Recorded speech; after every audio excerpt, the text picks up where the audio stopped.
చాలమ్మా.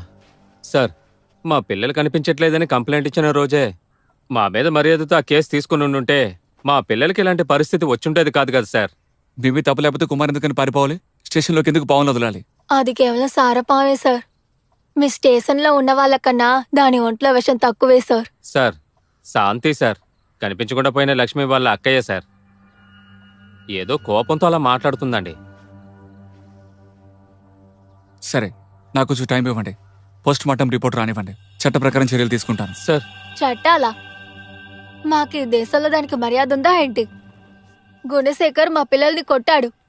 జయా, తేజు, గుణశేఖర్ దూది కంపెనీలో పనిచేశారు. స్కూల్ లీవ్ వదిలితే లక్ష్మి కూడా వెళ్తుందండి. పోయిన ఆదివారం పనికెళ్ళినప్పుడు ముగ్గురు రోజు కూలీలో 30 రూపాయలు ఎక్స్ట్రా అడిగారని కొట్టాడు.